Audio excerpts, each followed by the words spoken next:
বানাইছি ভাই গো, কোন মানুষদেরকে আল্লাহ গোলামি করার জন্য বানাইলেন, আবার কোন কোরআন কারীমের মাধ্যমে আল্লাহ ইবাদতের কথা ডিক্লার দিয়ে জানিয়ে দিলেন। আল্লাহ বললেন, নবীজি এটা এমন একটা কোরআন, এই কোরআনুল কারীমের আহ্বানে কোন মানুষ যদি ইবাদত মনে করে দৌড়ে আসে, এই কোরআনের দিকে কোন মানুষ যদি আগায় আসে, পৃথিবীর মানুষগুলোকে আমার পক্ষ থেকে জানিয়ে দেন, নবী গো,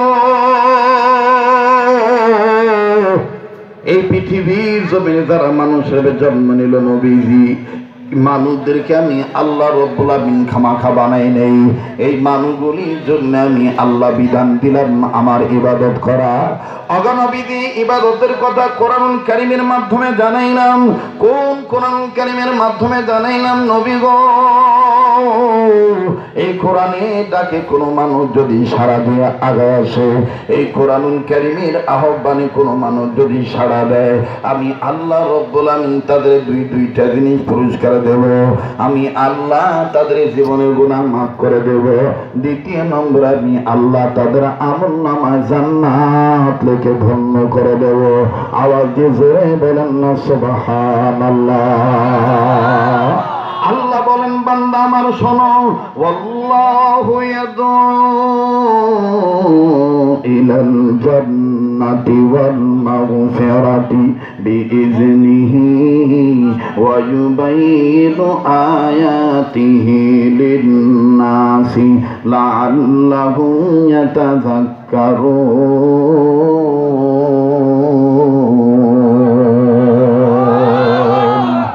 আমার ভাইরা, আমার বন্ধুরে,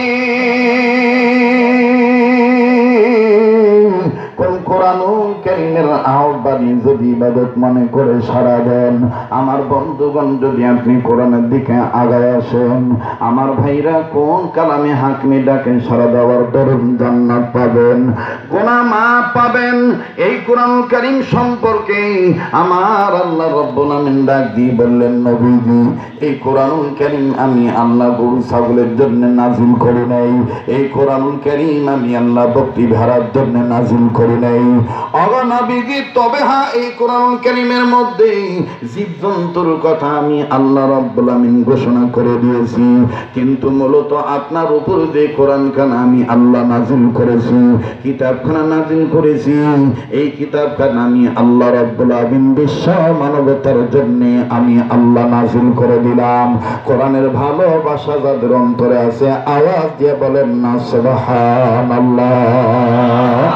আল্লাহ বলেন, বান্দা আমার শোনো, ইন্না আনজালনা আলাইকাল কিতাবা লিন-নাসি বিল হক فمن اهتدى فلنفسه ومن ضل فإنما يضل عليها وما أنت عليهم بوكيل। আরো জোরে জোরে বলেন না সুবহানাল্লাহ। আল্লাহ বললেন, নবীজি যেই কিতাবখানা আমি আল্লাহ আপনার উপর নাজিল করলাম, আমার কুদরতি পার্লামেন্ট থেকে আপনি নবীর বিশ্ব মিনিস্টারিতে আমি আল্লাহ যে কিতাবখানা নাজিল করলাম, নবী গো, এই কিতাবখানা লিন্নাস মানুষদের জন্য বিল হক সত্যের বিধান আকারে। অগণবিধি কিতাব যারা ইবাদত মনে করে মানবে, এই কোরআন দিয়ে যারা রাষ্ট্র পরিচালনা করবে, যারা নিজের জীবন সাজাবে, পারিবারিক জীবনে যারা কোরআনের আইন মেনে নেবে, নবী গো, আমি আল্লাহ রব্বুল আমিন বলে দিলাম, ফামানি তাদা ফালিনাফসি, এরা নিঃসন্দেহে হেদায়েত প্রাপ্ত জান্নাতি মানুষ। তবে নবী গো, যারা এই কোরআন মানবে না, এই কোরআন কারীমকে যারা গ্রহণ করবে না, নবীজি ওয়ামান দাল্লা ফাইন্নামা ইয়াদিল্লু আলাইহা, এরা হইল পথভ্রষ্ট, এরা হলো গোমরাহী, এরা হলো জাহান্নামী। তবে নবী গো, ওমা আনতা আলাইহিম বিওয়াকিল, যারা কোরআন মানল না অথবা মানল, এদের ব্যাপারে আমি আল্লাহ আপনাকে কোনো জিজ্ঞাসাবাদ করব না। আওয়াজ দিয়ে বলেন না সুবহানাল্লাহ। আল্লাহ বললেন নবীজি কোন কোরআনুল কারীমে আমি আল্লাহ বিশ্ব মানবতার ইবাদতের কথা বললাম। ও নবীজি এই কোরআন কারীম সম্পর্কে আমি আল্লাহ জানায় দিলাম নবী গো, এটা এমন একটা কিতাব মানুষ রূপে জন্ম নিয়েছে, মানুষগুলো অন্ধকারের পথে আছে, জুলুমাতের পথে আছে, পাপাচারী হয়ে আছে। নবী গো আমি আল্লাহ রব্বুল আমিন বলে দিলাম এই মানুষগুলোকে অন্ধকারের পথ থেকে আলোর পথে আনার জন্য, এই মানুষগুলোকে অন্ধকারের পথ থেকে আলোকিত করণের লক্ষ্যে নবীজি আমি রব্বে কাবা জানায় দিলাম এটা এমন একটা কিতাব, কিতাবুন আনজালনাহু ইলাইকা লিতুখরিজান নাসা মিনাল যুলুমাতি ইলান নূর। আরো জোরে বলেন আল্লাহু আকবার। আবার বলেন না আল্লাহু আকবার। আরবের মানুষেরা কত বড় ভাগ্যবান, দিনের নবীর রূপ দেখিয়া কাফের হলো মুসলমান। সবাই আরবের মানুষেরা কত বড় ভাগ্যবান, দিনের নবীর রূপ দেখিয়া কাফের হলো মুসলমান। ইয়া রাসূলুল্লাহ ইয়া হাবিবাল্লাহ ইয়া রাসূলুল্লাহ ইয়া হাবিবাল্লাহ। নাদায়ে তাকবীর আল্লাহু আকবার, নাদায়ে তাকবীর আল্লাহু আকবার। কোরআনের আলো কোরআন হাদিস যেখানে আমরা আছি সেখানে, আলেম ওলামা যেখানে আমরা আছি সেখানে, নবীর প্রেম যেখানে আমরা আছি সেখানে। নারায়ে তাকবীর। আরবের মানুষেরা কত বড় ভাগ্যবান, দিনের নবীর রূপ দেখিয়া কাফের হলো মুসলমান। সবাই আরবের মানুষেরা কত বড় ভাগ্যবান, দিনের নবীর রূপ দেখিয়া কাফের হলো মুসলমান। কারা কারা বিশ্বাস করেন এই কথাটা? এটা তো হাত তুলে দেখান যদি কোরআনের পক্ষে। লিল্লাহি তাকবীর। আরবের মানুষেরা কত বড় ভাগ্যবান, কেউ জবান বন্ধ রাখবেন না সবাই। আরবের মানুষেরা কত বড় ভাগ্যবান, দিনের নবীর রূপ দেখিয়া কাফের হলো মুসলমান। ঠিক কিনা? দিনের নবীর রূপ দেখিয়া কাফের হলো মুসলমান।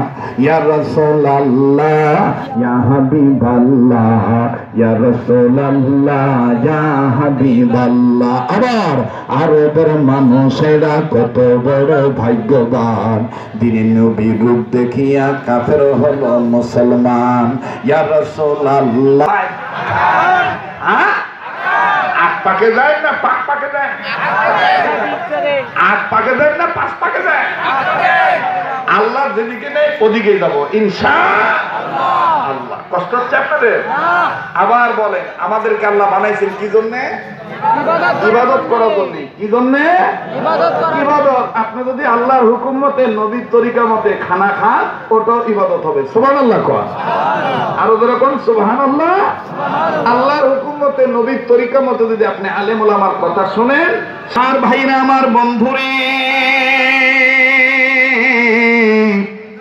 কোন দিকে কোন নজর দিবেন না বাজান। দেখেন তো দিলটা নরম হয় কিনা, এক ফোঁটা চোখের পানি আপনি ফালাইতে পারেন কিনা। আল্লাহু আকবার আল্লাহু আকবার। আল্লাহর হুকুম মতে নবীর তরিকা মতে নবীদিকে মোহাব্বত করলো আমার বন্ধুগণ ইবাদত হয়ে যায়। মা বাবার খেদমত করলো ইবাদত হয়ে যায়। আমার বন্ধুগণ মসজিদে 5 ওয়াক্ত নামাজ যদি কায়েম করেন আমার বন্ধুগণ সেটা ইবাদত হয়ে যায়। বাবাজি লম্বা করার কোনো সুযোগ নাই। কিতাব আমার বন্ধুগণ অনেকে অনেক জায়গায় হয়তো বয়ানখানা শুনিয়া থাকতে পারেন। আজ আমি আপনাদের সম্মুখখানে বয়ানখানা করিয়া দিই। এ যুবক বন্ধুরে কারা গো শেষ ঠিকানা কবরস্থানের উদ্যোগে মাহফিলের ব্যবস্থা করেছ? আমার বন্ধুরে কারা গো কোন বাবা মার সন্তান হইয়া উম্মতের উলামায়ে কেরামদেরকে দাওয়াত দিয়েছ, সমাজের গণ্যমান্য ব্যক্তিদেরকে দাওয়াত দিয়েছ ইবাদতমুখী কথা শোনার জন্য। আরে ভাইয়া কিতাব প্রমাণ করে বন্ধু আমার নবীজি আমার ভাইরা আমার বন্ধুরে আল্লাহর নবী নবী মুহাম্মদ সাল্লাল্লাহু আলাইহি সাল্লাম সাহাবায়ে কেরামদের কাছ থেকে বিদায় নিলেন আপাতত বিদায় নিলেন বন্ধু বিদায় নিয়ে ডাক দিয়ে বলতেছে আবার কালকে মজলিসে চলবে আমি এখান থেকে এখন বিদায় নিলাম ও বাগান ওমরের মতন চলে গেল ওসমানের মতন চলে গেলেন আবু বকরের মতন চলে গেলেন আমার ভাইরা হযরত আলী রাদিয়াল্লাহু তাআলা আনহু হযরত আলীও আমার বন্ধুগণ হযরত আলীর মতন চলে গেলেন কিন্তু বাজান রে হযরত আলী যাইতেছেন ভিন্ন দিক দিয়ে দেখেন তার বাড়িতে কি ঘটনা ঘটতেছে লক্ষ্য করে শুনবেন বন্ধু কোন দিকে কোন নজর দিবেন না হযরত আলীর জানা থাকলে বলেন তো দেখি হযরত আলী রাদিয়াল্লাহু তাআলা আনহুর পুত্র কয়টা আবার বলেন কয়টা আরেকবার বলেন কয়টা বাজান একজনের নাম হাসান আর একজনের নাম হোসাইন অনেক আগের কথা বলতেছি বাবা হযরত হাসান রাদিয়াল্লাহু তাআলা আনহু আর হযরত হুসাইন রাদিয়াল্লাহু তাআলা আনহু আগে থেকে মা জননী ফাতেমাতুজ জোহরার কাছে বসা হঠাৎ করে বন্ধুরে হযরত হুসাইন হাসানকে ডাক দিয়ে বললেন ভাইজান আম্মা যদি অনুমতি দেয় ভাইজান যদি অনুমতি দেয় আম্মা জান ভাইজান যদি অনুমতি দেয় আম্মা জান তাইলে আমরা নানার কাছে যাব নানার কাছ থেকে যে খানা আদায় করব হযরত হাসান ডাক দিয়ে বললেন হোসাইন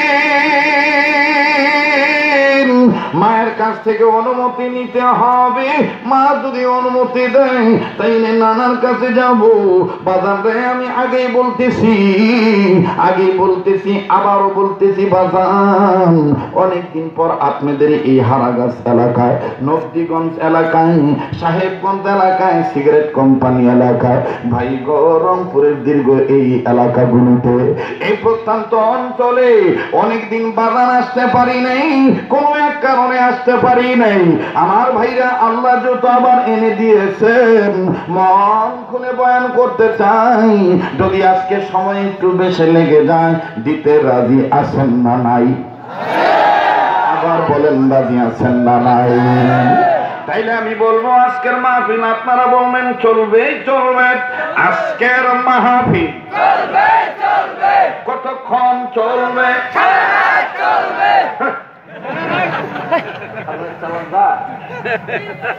আল্লাহ যতক্ষণ কবুল করে ইনশাআল্লাহ অনুরোধ করে বলবো বাবা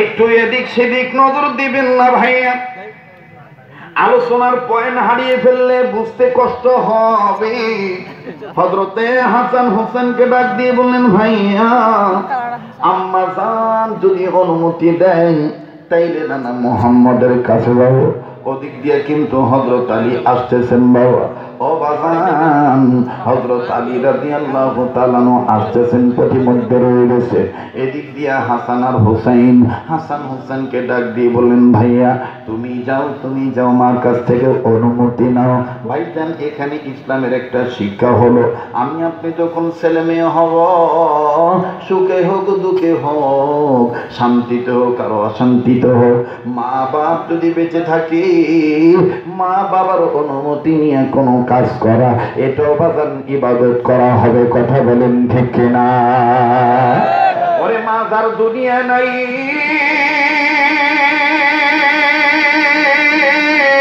তার মতন বড় দুঃখী বড় ভাবি আর কেউ নাই বাপদাদার দুনিয়ায় নাই তার মতন বড় অভিভাবক শূন্য আর কেউ নাই বাজান রে গভীর মনোযোগী হয়ে কথাগুলি শোনা চাই এবার হযরত হোসেন আর আলী এবার হযরত হাসান আর হোসেন দুইজন মিলিয়ে মা জননীর কাছে যান হযরত হাসান ডাক দিয়ে বলতেছেন হোসেন ভাই আমি একটু দূরে দাঁড়াই দুইজনের পক্ষ থেকে আপনি অনুমতি নিলেই, তুমি অনুমতি নিলেই হয়ে যাও। ও বাজান, দুই বালক ছোট্ট মানুষ হোসেন দৌড়ায় মায়ের কাছে গেল। মায়ের কাছে যে নিজের কাপড়, আমার বন্ধুগণ পেটের কাপড় তুলিয়া পেটটা বাইর করে ডাক দিয়ে বলে, মা আর কতকাল কতদিন না খায়া থাকো, ও মা আর কতদিন কতকাল না খায়া থাকো, একটু কি খাবার পাবো না? তোমার কাছে বললে তুমি বলো বাড়িতে খাবার নাই। ও মা অনুমতি চাই, নানা মোহাম্মদের কাছে যাবার চাই। মা গো, কেননা তুমি বলেছ নবীজির চেহারা দেখলে অনেক দেখি দাও ভুলা যাওয়া যায়। আরবের মানুষেরা কত বড় ভাগ্যবান, দিনে নবীর রূপ দেখিয়া কাফের হলো মুসলমান। আবার আরবের মানুষেরা কত বড় ভাগ্যবান, দিনে নবীর রূপ দেখিয়া কাফের হলো মুসলমান। ইয়া রাসূলুল্লাহ ইয়া হাবিবাল্লাহ, ইয়া রাসূলুল্লাহ ইয়া হাবিবাল্লাহ। মারহাবা কো মারহাবা। এবার হযরত হুসাইন না মার কাছে যাইয়া, ছোট সাবা তো বোঝেন নাই, ছোট বাচ্চা হলে যা হয় আর কি, পেটের কাপড় উঁচু করে, মা আর কতকাল কতদিন না খেয়ে থাকবো, বাড়ি বললে কও খাবার নাই, এখন নানার কাছে যাবার চাই, অনুমতি চাই। হযরত হাসান পিছন থেকে ইশারায় মাকে করজোড়ে মিনতি করে বলতেছে, আম্মা অনুমতি দেন। এবার ফাতেমা তো জোহরা ডাক দিয়ে কয়, হাসান হুসাইন অনুমতি চাইতেছ, অনুমতি দিয়ে দেব, তবে সত্য হলো বাবা হাসান তুমি খেয়াল রাখো, তোমার নানার দুয়ারের কাছে যাইয়া যদি দেখো তোমার নানার ঘরের দরজার পর্দা নড়ে, তাইলে তোমরা কিন্তু নানার ঘরের মধ্যে প্রবেশ করবা না। হাসান কয় ঠিক আছে। হোসাইন মাঝখানের থেকে মাথা সারা দিয়ে কয়, পর্দা লইলে মুরকি হইবে। কিছু চেংড়া থাকে না এরকম, কথা কয় না, কিছু বাচ্চা থাকে না এরকম, দেখবেন বাপ মারে একই বাচ্চা, বড়টা একটু ভদ্র, ছোটটা একটু মনে করেন কম বোঝে, বড়টা গাও পাও নারী দিয়ে শক্তি দিয়ে বুঝাইছে, বাবা ও পাকে যাস না বা, বড় ছাওয়া মানিয়েছে যাই না আব্বা। আর ছোটটা যদি কম, ছোটটা গেলে কি হইবে, আরে কথা বলে না, এখন থাকতে পারে না ভাই, থাকতে পারে। হযরত হোসেন এখন ওই মাঝখান থেকে মাথা সারা দিয়ে কয়, গেলে কি হইবে? তো হযরত ফাতেমা আবার বলতেছে, পর্দা নড়লে ঢোকা যাবে না। তো ফাতেমা হোসেন বলতেছে, পর্দা নড়লে কি হইবে? পর্দা নড়লে ঢোকা যাবে না। আবার কয়, পর্দা নড়লে কি হইবে?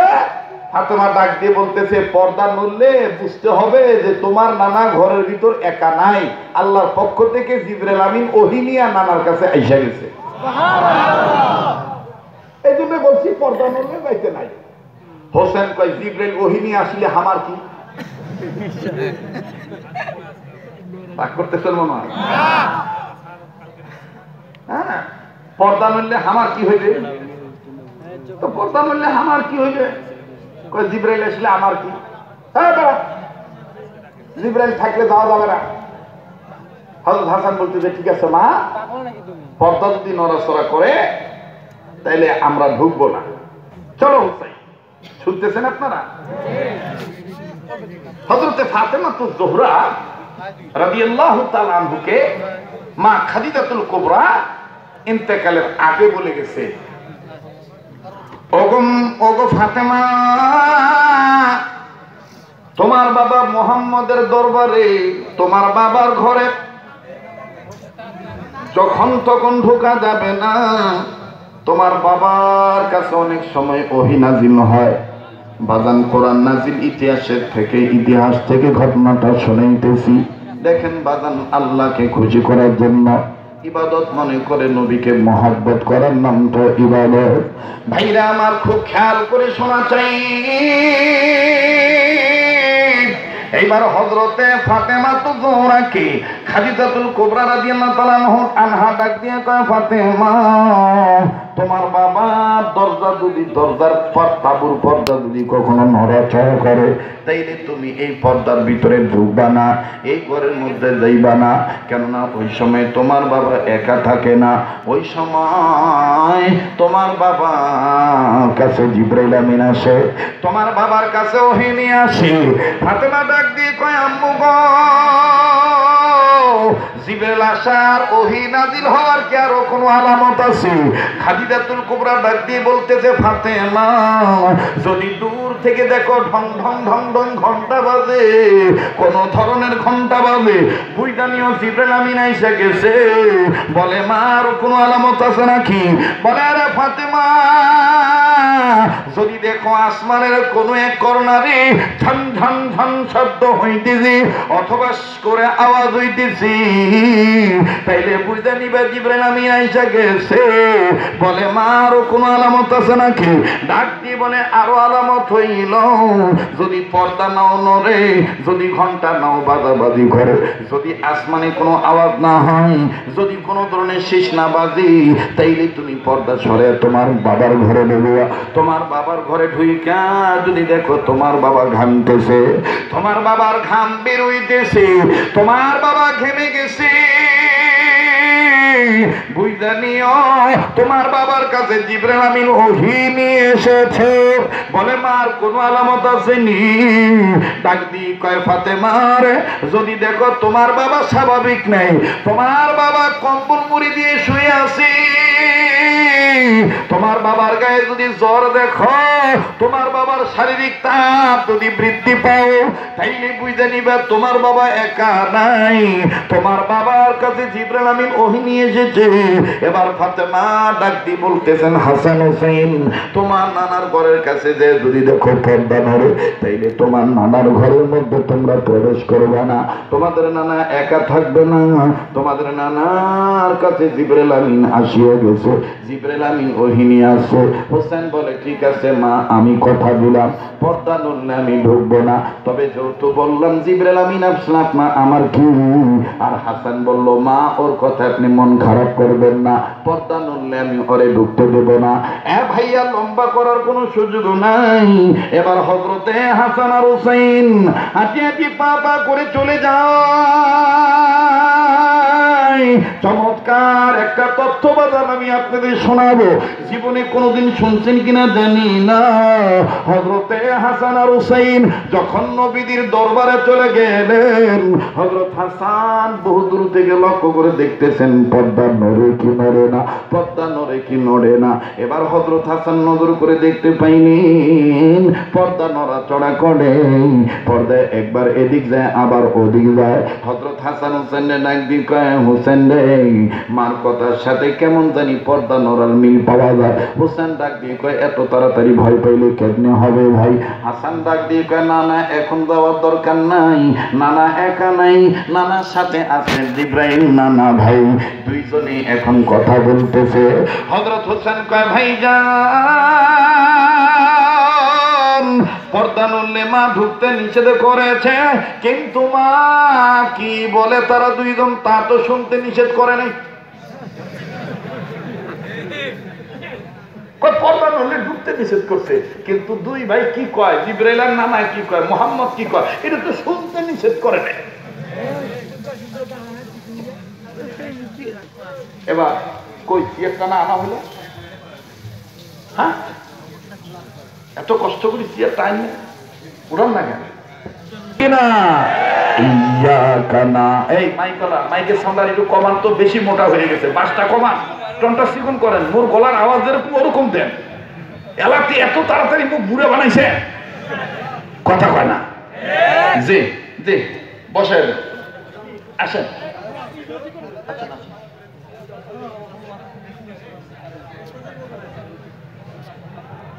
وإياك نستعين করেন, إياك نعبد وإياك نستعين, যেরকম আল্লাহু আকবার।